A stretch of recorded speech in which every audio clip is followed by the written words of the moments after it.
Bismillahirrahmanirrahim. Assalamualaikum warahmatullahi wabarakatuh.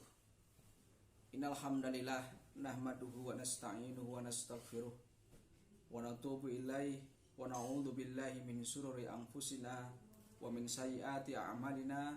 Man yahdihillahu fala mudhillalah wa may yudlil fala hadiyalah. Asyhadu an la ilaha illallah wahdahu la syarikalah wa asyhadu anna Muhammadan abduhu wa rasuluhu la nabiyya wa la rasula ba'dah. Sahabat IPI rahimakumullah, bertemu kembali kita dalam Tadarus Ekonomi Islam. Kali ini kita akan melanjutkan pembahasan terkait macam-macam jual beli. Pada sesi sebelumnya sudah saya sampaikan jenis jual beli murabahah.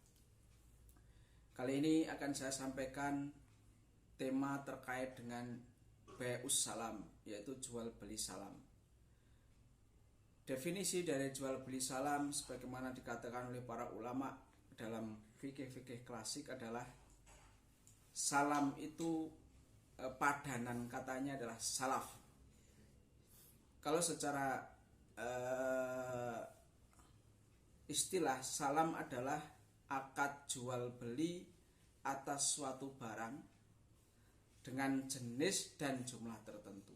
Jadi jenisnya dan jumlahnya sudah harus diketahui saat itu, yang penyerahannya dilakukan di kemudian hari. Sementara pembayarannya segera atau di muka. Jadi barangnya nanti, besok, lusa, seminggu yang akan datang, sebulan yang akan datang, atau bahkan tahunan atau setahun yang akan datang. Akan tetapi pembayarannya saat itu atau di muka, itulah yang disebut dengan jual beli salam. Akan tetapi jenis dan jumlahnya sudah harus diketahui saat transaksi, gitu. Jadi kalau dalam bahasa sederhananya, jual beli salam itu adalah jual beli pesan. Pesan dulu dengan uang, pesan dengan uangnya di kontan, sementara barangnya nanti. Itulah yang disebut dengan jual beli salam. Sahabat sekalian rahimakumullah, apakah hal itu diperbolehkan dalam Islam? Sementara kalau kita lihat dalam syarat jual beli yang sebelumnya, barang itu harus ada saat akad. Barang itu harus ada saat akad. Sementara jual beli salam, barang bisa sama sekali saat akad itu belum ada. Misalkan seseorang pesan beras 1 ton kepada petani, petani saat itu belum menanam, itu disebut dengan jual beli salam. Berarti barangnya belum ada. Memang secara umum, ya, kaidah atau aturan dalam jual beli itu barang yang diperjualbelikan sudah harus ada. Tetapi dalam konteks jual beli salam ini adalah istisna, pengecualian karena ada kepentingan atau ada manfaat atau maslahah yang tersembunyi atau yang bisa diberikan dalam jual beli salam tersebut. Bahkan secara khusus jual beli salam itu disebut di dalam landasan syar'i dalam Islam. Beda dengan jual beli murabahah yang sudah saya sampaikan pada sesi sebelumnya. Terutama dalam hadis Rasulullah itu jual beli salam disebutkan secara khusus. Kata-kata salam atau salaf itu ada dalam hadis Rasulullah Shallallahu Alaihi Wasallam. Sementara dalam kitab Al-Quran itu disebutkan secara umum yang masuk jual beli kredit, sebagaimana dalam surat Al-Baqarah ayat 282.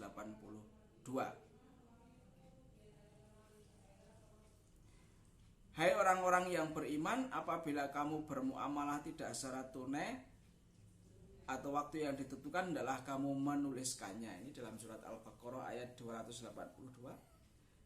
Ya ayyuhalladzina amanu idza tadayantum bidainin ila ajalin musamman faktubu. Wahai orang-orang yang beriman, apabila kamu bermuamalah dengan kredit atau tidak tunai, maka hendaknya ila ajalin musamma, dan waktunya itu sampai kapan yang sudah ditentukan, hendaklah kamu menuliskannya. Jadi salam masuk di dalam konteks ini. Jadi jual beli tidak dengan kontan, artinya salah satu terutama objek jual belinya itu diserahkan di kemudian hari, ya. Kemudian dalam hadis yang diriwayatkan oleh Ibnu Abbas,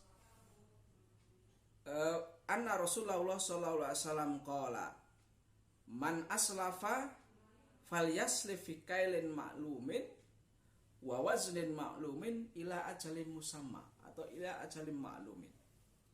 Barang siapa yang melakukan salaf, man aslafa, jadi salaf itu adalah nama lain dari salam, ya. Man aslafa fi kail, man aslafa, barang siapa yang melakukan jual beli salam, falyaslif fi kailin ma'lumin, hendaknya melakukan dengan takaran yang jelas, wa waznin ma'lumin, dan timbangan yang jelas, ila ajalin musamma, dan waktu pun harus jelas sampai kapan, gitu.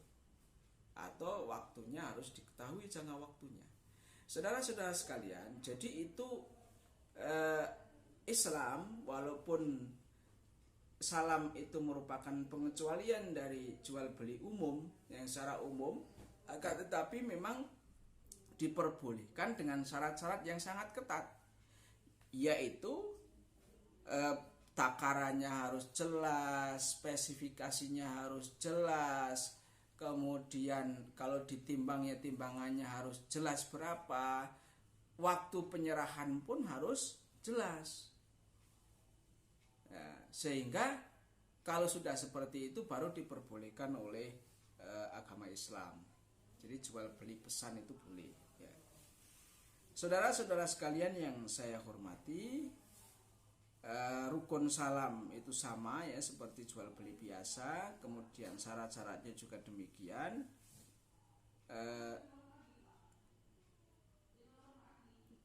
Kemudian kalau kita lihat skema, ya, skema salam itu tentunya kalau salam biasa itu ya ada pembeli dan penjual atau produsen. Pembeli nanti akan melakukan negosiasi dengan produsen atau penjual. Saya ini butuh, misalkan saya ini butuh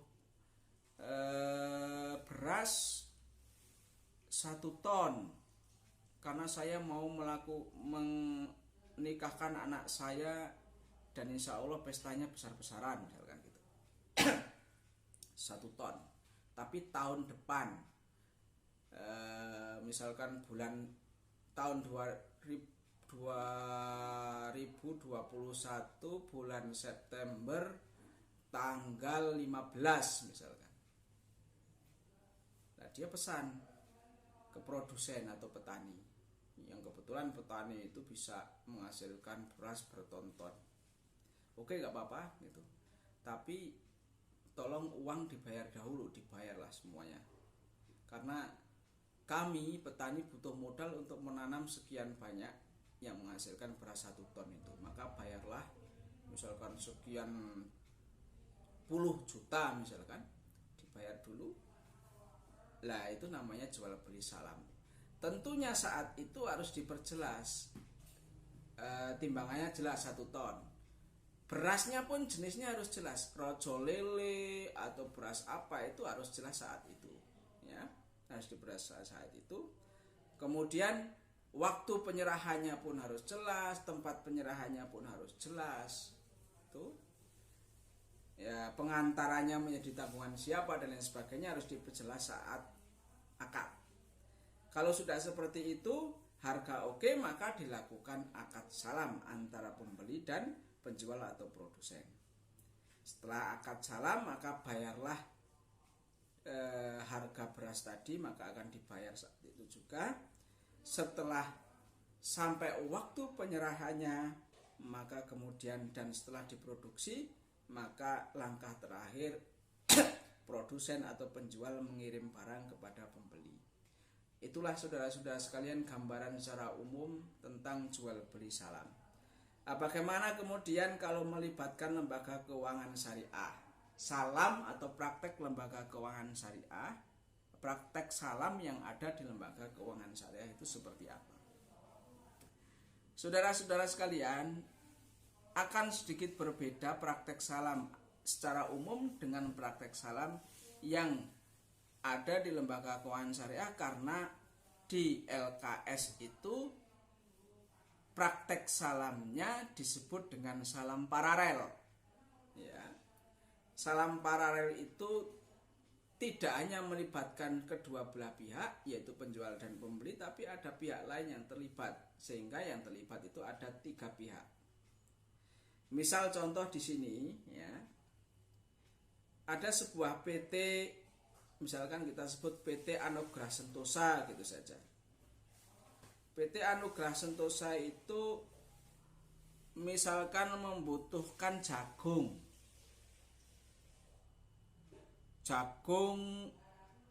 seharga 300 juta misalkan, atau lebih, ya mungkin seharga lebih dari, saya katakan seharga 1,5 miliar misalkan.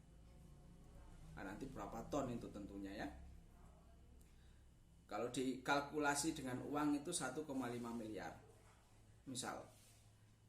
Nah, kemudian karena PT Anugrah Sentosa itu tentunya misalkan bergerak di peternakan ayam, itu kan butuh jagung yang banyak untuk ngasih makan ayam. Nah, dia tentunya kalau mau langsung bayar 1,5 miliar kepada produsen, atau dalam hal ini kita katakan KUD sajalah, KUD Lestari misalkan, yang memang spesifikasinya mengumpulkan jagung dari petani-petani yang menampung jagung, kemudian nanti akan dijual kepada perusahaan yang membutuhkan gitu. Mau langsung ke KUD untuk membeli jagung seharga 1,5 miliar itu tentunya uangnya kurang, karena untuk obor rampe, modal ternak ayam dan lain sebagainya. Maka kemudian dia harus melalui lembaga keuangan syariah sebagai perantara, sebagai penolong. Maka kemudian PT Anugrah Sentosa akan pesan kepada lembaga keuangan syariah, misalkan dalam ini Bank Muamalah. Bank Muamalah, saya ini butuh jagung sekian ribu ton, kalau saya kalkulasi itu masuk ke 1,5 miliar.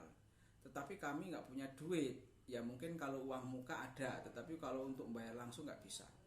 Maka pesanlah kepada lembaga keuangan syariah. Ya pesan, saat itu pesan, itu namanya jual beli pesanan.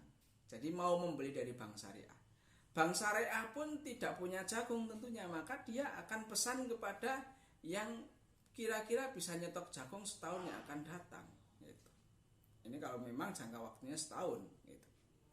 Akhirnya datang ke KUD Lestari. KUD Lestari, saya butuh jagung yang kalkulasinya kalau dikalkulasi 1,5 M, kira-kira tahun depan bisa melayani kami enggak? Gitu. Bisa menyediakan enggak? Oh, oke, bisa. Lantas Bank Syariah dengan langsung saat itu membayar kepada KUD Lestari 1,5 M. Nah, kemudian tadi PT Anugrah Sentosa kepada Bank Muamalah bayar seberapa? Ya cukup uang muka saja, misalkan 300 juta misalkan.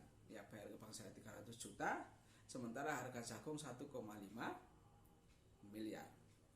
Saudara-saudara sekalian, tentunya kalau harga jagung 1,5 miliar, pembelian Bank Muamalah dari KUD Lestari akan dijual kepada PT Anugrah Sentosa tidak 1,5 M. Gitu. Tentunya dia akan mengambil untung dari atau margin keuntungan dari penjualan tersebut. Itu boleh, ya. Sehingga salam umum dengan salam paralel, salam biasa dengan salam paralel itu ada perbedaan. Perbedaannya satu, yang utama adalah kalau di salam biasa itu melibatkan 2 pihak, sementara kalau di salam paralel itu melibatkan 3 belah pihak. Lantas saudara-saudara sekalian, manfaat jual beli salam itu bagaimana? Mari kita lihat dengan cermat. Ini di sini ada PT Anugrah Sentosa, ada Bank Muamalah, dan ada KUD Lestari. PT Anugrah Sentosa butuh jagung sekian ton dengan harga kisaran 1,5 M, hanya punya uang 300 juta. Jadi dia bisa mendapatkan mendapatkan jagung setahun yang akan datang, tapi dengan tidak semuanya kontan, itu bisa kredit, hanya memberikan uang muka, sehingga bisnisnya dia tetap berjalan. Ayam misalkan, kalau dia bergerak di peternakan ayam, ayamnya bisa dikasih makannya cukup, kemudian tanpa harus mengeluarkan uang cash. Itu pertama. Kemudian bagi bank syariah apa manfaatnya? Ya, manfaatnya bank syariah akan memperoleh margin keuntungan dari penjualan yang tadinya dia membeli 1,5 M, bisa dijual kepada PT Anugerah Sentosa lebih dari itu. Tuh. Kemudian apa keuntungan bagi KUD Lestari? Yang dalam ini kita katakan produsen saja. Memproduk jagung 1,5 M, kalau kita kalkulasi dengan duit itu tidak mudah. Butuh modal, butuh kucuran duit. Maka tentunya Salam itu akan memudahkan produsen dalam menyediakan barang yang dipesan, karena dia punya modal, karena uangnya atau harganya dibayar langsung kontan, sementara barangnya nanti. Inilah Islam, saudara-saudara sekalian. Larangan secara umum tadi di atas, di konsep jual beli, bahasanya kita tidak boleh menjual barang yang belum ada, tetapi bisa dikecualikan karena ada kepentingan di balik itu. Kepentingannya apa? Ya tadi, kalau kita lihat ketiga belah pihak ternyata akan mendapatkan manfaat masing-masing dengan kemudahan yang ada. Maka jual beli salam akhirnya diperbolehkan oleh Islam karena manfaatnya banyak, baik bagi pembeli, bagi produsen, atau kalau akad salam paralel itu bagi perantara yang mempunyai modal. Demikian yang bisa saya sampaikan terkait dengan akad salam. Mudah-mudahan bermanfaat. Wassalamualaikum warahmatullahi wabarakatuh.